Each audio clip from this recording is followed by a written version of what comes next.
नमस्कार दोस्तों, मेरे चैनल पर आप सभी का एक बार फिर से स्वागत है।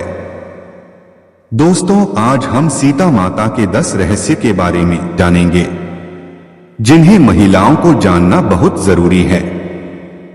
प्रिय दर्शकों, पौराणिक काल में ऐसी कई महिलाएं हुई है जिन्हें हम आदर्श और उत्तम चरित्र की महिलाएं मानते हैं, लेकिन उनमें से सर्वोत्तम माता सीता है।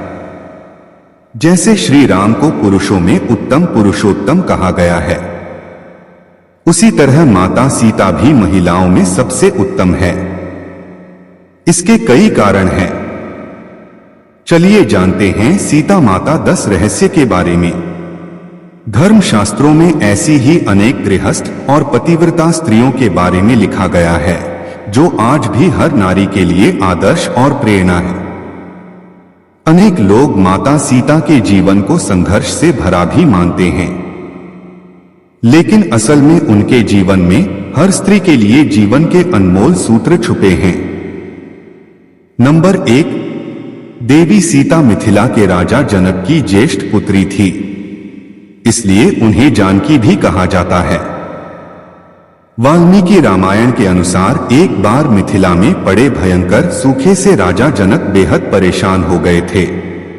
तब इस समस्या से छुटकारा पाने के लिए उन्हें एक ऋषि ने यज्ञ करने और धरती पर हल चलाने का सुझाव दिया। उस ऋषि के सुझाव पर राजा जनक ने यज्ञ करवाया और उसके बाद राजा जनक धरती जोतने लगे। तभी उन्हें धरती में से सोने की दलिया में मिट्टी में लिपटी हुई एक सुंदर कन्या मिली। उस कन्या को हाथों में लेकर राजा जनक ने उसे सीता नाम दिया और उसे अपनी पुत्री के रूप में अपना लिया। ये रहस्य आज भी बरकरार है कि सीता के माता पिता कौन है। जरा सोचिए, एक ऐसी महिला जिसे अपने माता पिता के बारे में कुछ भी पता नहीं है, वह राजमहल में पली बड़ी। इस देश में ऐसी कई बालिकाएं हैं जिन्हें उनके माता पिता मंदिर की देहली, अस्पताल के बाहर या कचरे के ढेर पर छोड़कर चले गए हैं। ऐसी बालिकाओं को अनाथ आश्रम में जगह मिलती है और कई भाग्यवश किसी अच्छे घर की बेटी बन जाती है, लेकिन सैकड़ों ऐसी भी हैं जो कि सड़क पर अकेली ही भटक रही है। उन सभी महिलाओं को माता सीता की ओर देखना चाहिए और हौसला रखना चाहिए। नंबर 2, यदि मन में दृढ़ इच्छा है तो निश्चित ही ऐसा ही होगा। सीता स्वयंवर तो सिर्फ एक नाटक था। असल में सीता ने राम और राम ने सीता को पहले ही चुन लिया था। मार्गशीर्ष मास की शुक्ल पक्ष की पंचमी को भगवान श्री राम तथा जनक पुत्री जानकी सीता का विवाह हुआ था। तभी से इस पंचमी को विवाह पंचमी पर्व के रूप में मनाया जाता है। निश्चित ही आज के दौर में किसी पुरुष में राम ढूंढना मुश्किल है, लेकिन इतना भी मुश्किल नहीं एक पत्नी व्रत धर्म का जो पालन करे और 7 वचनों को जो गंभीरता से ले, उसी से विवाह करना चाहिए। महिलाओं को विवाह तो ऐसे ही व्यक्ति से करना चाहिए जो कि थोड़े बहुत संस्कारों का पालन करता हो और निर्वसनीय हो। यदि महिला आदर्श पुरुष की बजाय मॉडर्न पुरुष का चयन कर रही है तो ये रिस्क तो है ही, साथ ही वह समाज में नए प्रचलन को जन्म दे देगी। हो सकता है कि तब जिंदगी एक समझौता बन जाए। नंबर 3, यह बहुत ही आश्चर्य है कि वनवास श्री राम को मिला, लेकिन माता सीता भी उनके साथ महलों के सारे सुख, धन और वैभव को छोड़कर चल दी, सिर्फ इसलिए कि उन्हें अपने पति व्रत धर्म को निभाना था। इसलिए भी कि उन्होंने 7 वचन साथ में पढ़े थे। उस काल में वन बहुत ही भयानक हुआ करता था, वहां रहना भी बहुत कठिन था, लेकिन माता सीता ने राम के साथ ही रहना स्वीकार किया। निश्चित ही पति को अपनी पत्नी के हर कदम पर साथ देना जरूरी है। उसी तरह पत्नी का भी उसके पति के हर सुख और दुख में साथ देना जरूरी है। कोई महिला यदि अपने पति के दुख में दुखी और सुखी में सुखी नहीं होती है तो उसे सोचना चाहिए कि वह क्या है। आदर्श और उत्तम दाम्पत्य जीवन शिव, पार्वती और राम सीता की तरह ही हो सकता है।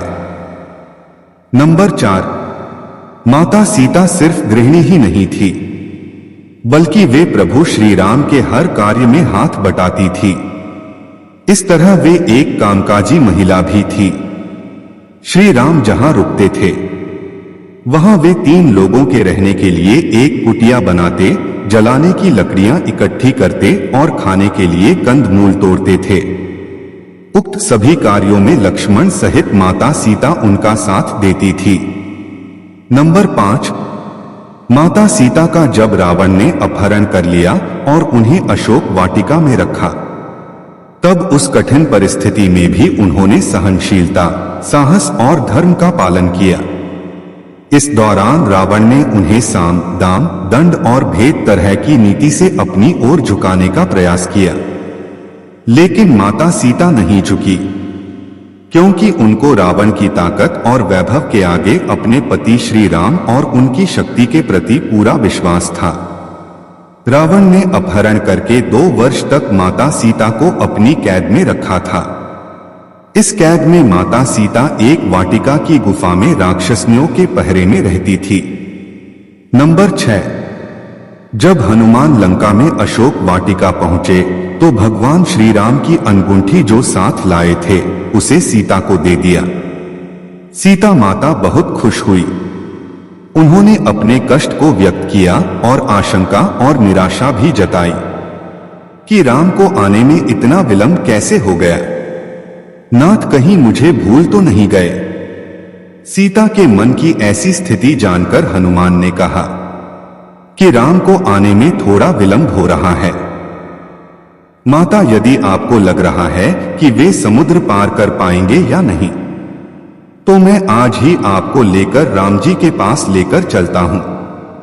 हनुमान जी ने उन्हें अपनी शक्ति का भरोसा और परिचय दिया। सीता माता हनुमान जी की शक्ति को देखकर आश्वस्त हो गई और समझ गई कि यह वानर तत्क्षण ही मुझे राम के पास ले जा सकता है।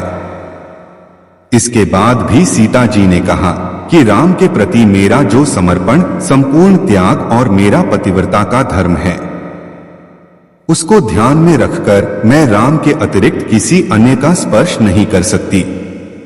अब राम यहाँ आए और रावण का वध करके मुझे मान मर्यादा के साथ यहाँ से लेकर जाएं। यही उचित होगा।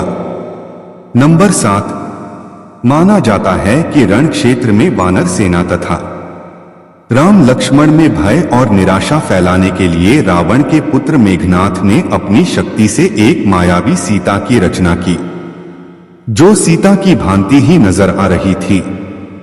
मेघनाथ ने उस मायावी सीता को अपने रथ के सामने बैठाकर रण क्षेत्र में घुमाना प्रारंभ किया।